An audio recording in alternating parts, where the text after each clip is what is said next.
Okay, everyone, this is my spoiler review of American Horror Story Delicate, Episode 5, Preech. Make sure to hit that sub button so you don't miss one of my reviews of this show. I'll be reviewing a bunch of horror in general, and I just had a brand new review come out of Mike Flanagan's newest show, The Fall of the House of Usher, so make sure to check that out. So we finally get some answers when it comes to Mrs. Preecher here, and we see in the 1987, we get a flashback in Manhattan, and we learn that she was a designer, and we see that two of her coworkers are like, don't let this baby impede your creativity, and she says, I think it will inspire my best work. But this is important because this is going to go to that theme we already talked about in other episodes that's really leaned to in this episode, almost too heavy-handed in a way, but about choosing between having a baby and how it can affect your dreams, your careers. But we see Dr. Hill is in the Red Room, so it's the same doctor they're dealt with, so it confirms, obviously, that this guy is evil. And he's like, do you understand the procedure we'll be undergoing today? And he said, well, you made an agreement that can't be reneged. So it's showing you that she had made this similar agreement that she'll explain later on to Mrs. Harding. And it was in exchange for a child that was of a one-night stand, and that she would be given great things, and that she got this deal with Marc Jacobs for her bag that says Preech. She says, oh, it covers me financially. The whole writing here, that was a little goofy with this scene in particular. She's talking to Miss Harding, like the idea of it, like, oh yeah, I just carry around this Preech handbag. So it's a little silly, but it explains that, again, the similar situation, the similar predicament Anna's going to be in, having to make this similar choice that we'll see the episode doesn't even hesitate on. It's important that we see more about how cruel Dex can be, and I think they're clearly showing you how cruel he is to his mother, which showing you how cruel he is to Anna in this episode, where both of them he just thinks are completely crazy at this point. He does not believe a word of what either of them say. And it's going to that philosophy, too, of that you can tell how a man's going to treat his wife and how he treats his mother. So you're kind of seeing that connection they're showing you here. Now we'll also see that Anna's upset because she's excited about getting nominated for this Golden Globe. But when she goes to Siobhan's agency, there's Babette. This is the younger actress she feels threatened by. That can be really rude to her with saying things that diss her about her age. That continues here, and she's like, oh, congrats. Oh, I mean, on the pregnancy, who cares about awards? So that's an interesting line to say to someone like Anna, who is thinking more about the Golden Globe than her actual pregnancy in this scene. And when Anna rightfully freaks out on Siobhan, like, why did you hire my competition and we're in the same exact category? And she's like, oh, there's no non-compete here. And she says, we all got bills to pay. And then she's like, are you punishing me because I got pregnant? And she says, wow, paranoid much? But this, I think, is correct in what Anna's saying, because this is what I was talking about, where if Siobhan's going to be the big bad in this show, she needs a good motivation to be the villain. And it goes back to episode 1, where we learned she was in the support group about having trouble trying to have a child. So it makes sense that she had this jealousy or anger that Anna successfully was able to get pregnant. So I think that makes sense that that line wasn't just thrown in there for no reason. Like, that probably is correct statement she's making. Now, she gives her more of this mysterious red stuff. At this point, with everything Anna's been through, I have no idea why she still decided to take it here, or maybe double check on it or ask a second opinion on what the hell is this. I think that would solve the whole show if she just brought that to another doctor and just been like, can you verify what is actually in this? Now, at home, Anna's fridge is now filled to the brim with Ben and Jerry's, and clearly what she's been given to eat at home has been drugging her in some way, or it's something that's feeding the demon child in her that is good for the demon child. And you see she finds this picture again of Dex with who we don't know if it's Sonia, it's Adeline, his ex-wife. But it's interesting that this time she looks at the picture, we see Ivy appears like Back to the Future like effect in and out in the photo.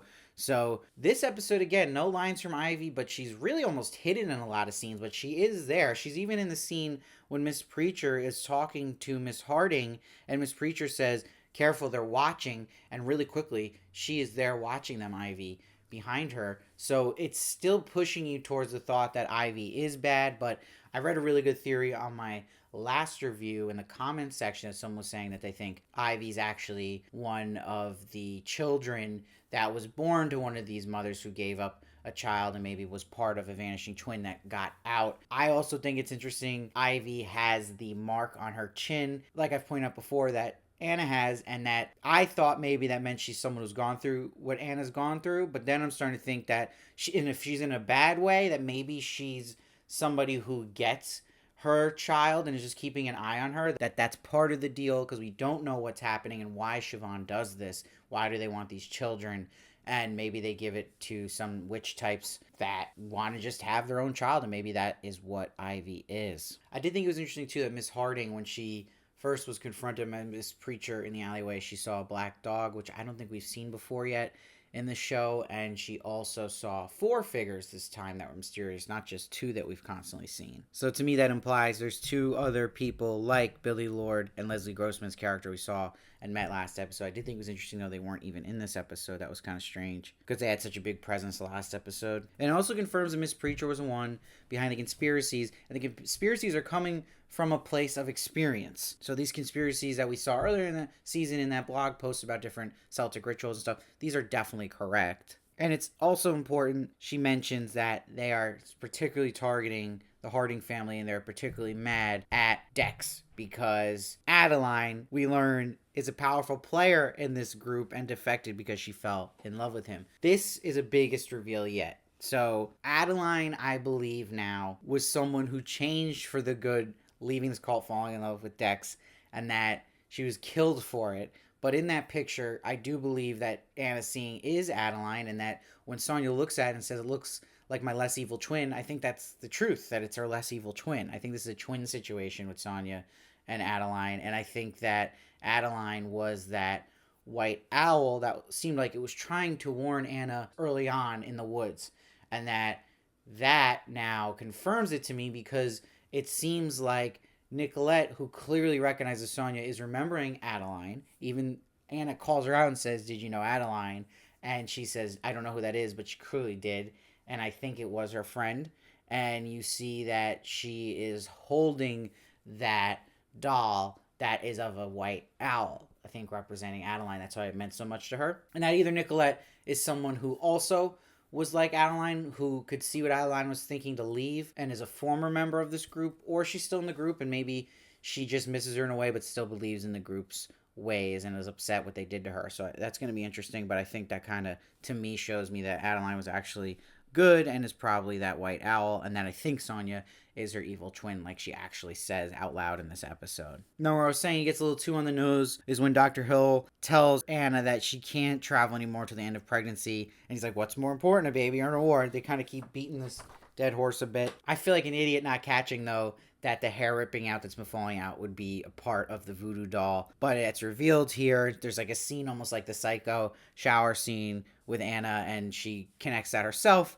And it's interesting, later on in the episode, she'll keep those 2 voodoo dolls near her, and I think they keep alluding towards Anna almost embracing that crazier side because no one's believing her, right? So they've seen this in shows before. They're not believed. They just decide to become what they're seeing and just going full into it. And it's hinted at the way Sonya talks to her in that dinner scene, that pain is a touchstone of growth. And this sort of Dex is like, pain is just pain.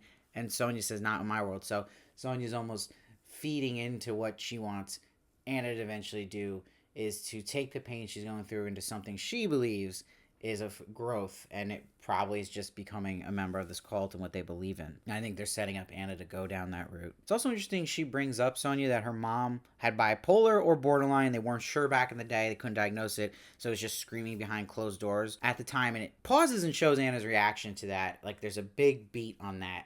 So it makes me think, too, it could be alluding to some mental illness that Anna might have at points she can relate to. And it's also interesting that Sonya, after she says this, touches her chin exactly where the blemish is on Anna's chin. And she says, grateful to be here with you. So Sonya, to me, is just definitely evil here. It's also interesting that Sonya's only 15 minutes away, and that we learn that Cara, who is the massage therapist, is in the same building of the apartment of Dex and Anna. So you know all these people who are probably in this cult are around her and close by. And you just wonder, what is Dex's deal here? And if he's just kind of stuck in this group because he's scared of them, or he's just clueless to the point of just being an idiot and he's just going to be a victim. Probably deserves it at this point. And the weirdest scene of the show is when we meet Cara and she gives her a consent form because she wants to cover her trace for what she's about to do with her with this pelvic massage. Anna's like, get your fingers out of me. That's literally how the scene ends. So this sets up her to tell Dex about this, that Cora molested her, and then he laughs at this. So this is where he just snaps and he basically tells her, yes, I think everything you're saying is crazy. And this is where Anna sticks up for herself. It's like, this is suffocation. This is how you treat a child. And she says, I need you to believe me. And he's like, I don't know if I can do that. So this is really the breaking point for these two. And Anna's worst fear over anything with the baby is losing these awards, right? And Babette wins the Golden Globe. She watches this and she proceeds to cough up claws. These are the same claws we saw on The Demon Child. And that's where Siobhan says, do you want an Oscar? Do you want as much as a baby? Are you willing to do whatever I say to get it? And she says without hesitation, yes. So that's when she's instantly taken.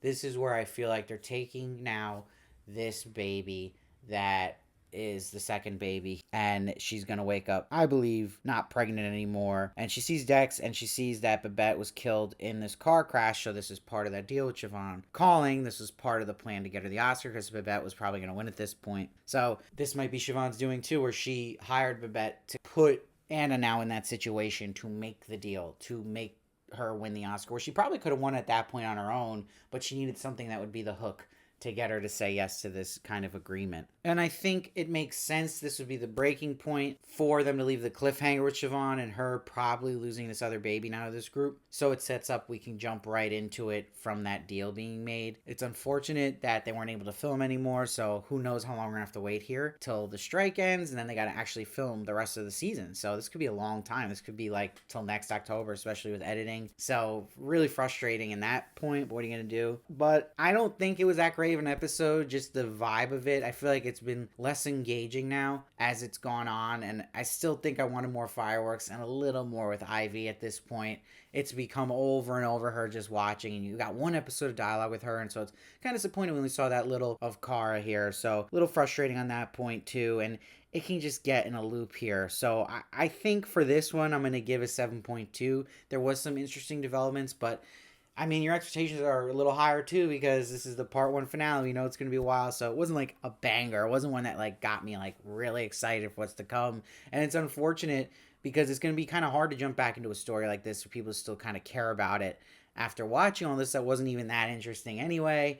And then jumping into it months later could be a tough sell. So it's going to be interesting to see how they kind of pull this one out of a hat here. They're gonna need some magic to come back here, because this wasn't that encouraging to me. But let me know what you thought down below, your theories. I love to hear your thoughts. I read every comment, try to respond as many as I can.